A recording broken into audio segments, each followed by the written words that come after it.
What's up everyone? Nick D'Angelo here with Saint Investment Group.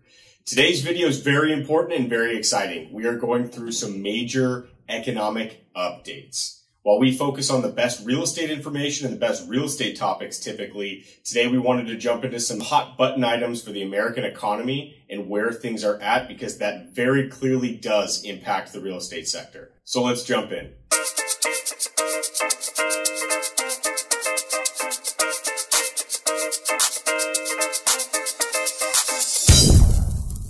First things first, for some good news.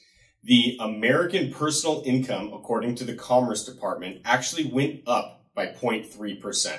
Any increase is a good increase in this category. Not only that, but that puts the percentage of disposable income at 7.9% nationwide. And also, personal consumption expenditures declined over 0.5%. So all in all, what does that mean? We're still getting hammered by the inflationary factors in the economy, but overall what that means is we are also increasing our income as a population and decreasing expenses. So that is on the right track, going the right direction, although not perfect when you include the inflationary forces that the Fed released at about 7%, which most people estimate is quite a bit higher. Let's say as high as some estimates as high as 10, 12, 14%. So the 0.3% increase in personal income nationwide doesn't look as great in light of that. The Labor Department's CPI Consumer Price Index, right? CPI Consumer Price Index increase for the 12-month period ending in January had an increase of 7.5%, speaking of inflation. That is the biggest increase since 1982. So these are pretty staggering numbers. Again, not to overemphasize this point, but these are probably on the low side, right? We've seen them, the CPI and the Labor Department and even the White House pull numbers out of that calculation in order to adjust that to more favorable numbers. So that means the more favorable number is 7.5%, okay? So that's scary. Again, many estimates are much higher, but that gives you some context when they're giving bad news. Also worth mentioning and reminding is that the Fed told us not too long ago, let's say, I believe it was 2020, they told us that inflation was transitory, meaning coming and going, very quick. Don't worry about it, right? Here we are today, major inflationary period, and something that the numbers are clearly showing. On the heels of that, what's the Fed going to do? Inflation's going through the roof. What tools do they have in their toolbox to make this better? Well, raising rates is pretty much all they have left. So where are we at today with rates?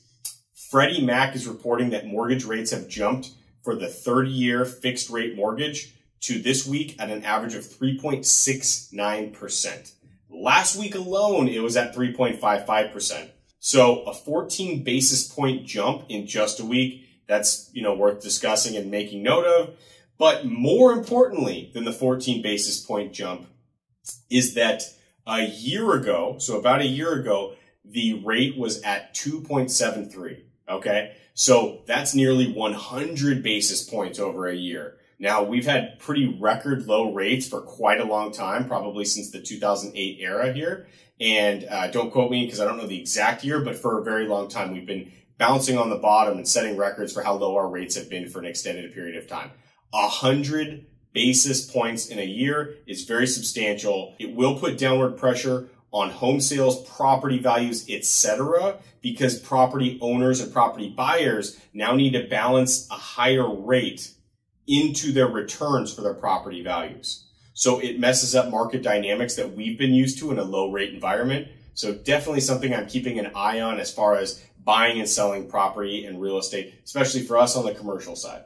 The backbone of the country, small businesses. I love small businesses, extremely important. So when news comes out about small businesses, it's something that you as a consumer, as an American, as a citizen need to understand because it affects 100% of markets, right? It affects the U.S. economy massively. Now, 98% of small business owners say that difficulty hiring is affecting revenue, okay? We've heard a lot about the Great Resignation and a lot of hiring issues throughout the country. Here's the statistic. Small businesses are getting hit by a 98% factor of how much they're struggling with the hiring issue as it is today.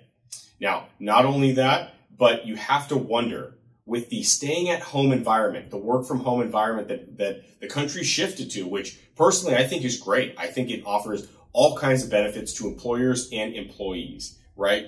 But here's the risk to American workers in the midst of this, is if you switch from a work from home environment, they're not necessarily a work from home employee as many people see them. They are now, as many people seeing them, virtual employees, right? It's a term that probably suits that category a little bit better.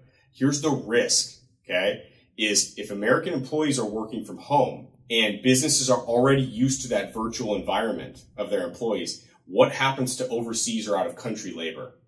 I don't know, but that's something I'm keeping a very keen eye on, because at the end of the day, if somebody's already working from home out of a different state or something and you are not going to see them in the office, I think I'm concerned that a lot of employers might start looking other places for those employees, maybe out of country, maybe out of continent, and send that money overseas. So I 100% suggest keeping an eye on that as well. Additionally, 81% of small businesses are citing inflation as an issue. So imagine trying to manage your inventory. If you paid this dollar amount for the inventory and now it's worth this, it's worth less, and you have to raise prices, but how high do you raise prices? Is it just the 7.5, or is it more because you're having, issues with inefficiencies of your hiring or supply chain, etc. There's a lot of issues that small businesses are having to deal with right now that are really, really reshaping the American economy in big ways. In addition to that, 77% of small businesses cite supply chain issues as a major issue for their business as well. So we've seen that across the board. I mean, shoot, if you go into a grocery stores, you might see things missing, right? So now imagine running a business on the backbone of that. So it's an ongoing issue, and we will definitely keep an eye on that in the future, and it's something worth tracking because it does affect many businesses. Speaking of supply chain, the Institute for Supply Management had some interesting numbers that just came out. While the non-manufacturing index did decline 2.4% from the prior month, the good news is there's still 20 straight months of growth for the services sector, which is a good indicator of the economy going up in some areas. And last but not least, with the Tinder swindler on an all-time high and everybody watching this show, it's absolutely insane. Here's some data behind that. Romance scams are actually on the rise, with consumers losing $547 million to romance scams in 2021 alone. Okay? That is mind-blowing, insane, and sad at the same time. That number's up 80% from 2020. Okay? 80% from 2020. And this is published by the Federal Trade Commission. Okay? So just about as reputable of a source as you can get. Romance scams and the Tinder swindler is literally perfect timing, because this is happening a ridiculous amount with an 80% increase. All right, guys, that wraps up a quick economic update. I just wanted to share some of these items with you because they're so pertinent. They're so important. They majorly affect real estate, but they also affect the entire economy and everybody in it in the US here. So these were just too important to pass up. We will be doing these more frequently. So check that out below for our economic playlist, and you'll see all these videos in this category. You'll be able to track trends over time like we are. We have a lot of great information coming up. Hit subscribe, hit the like button, and also please leave us a comment if there's something you guys want to see, or we just covered a lot of really important items. Maybe you agree, maybe you don't, or maybe you have some different insight or background of something that you're involved in. Please leave us comments. We really want to hear what you guys think about what we just went through, and if you have some unique perspectives on it. So cheers, I'll see you guys soon, and thanks.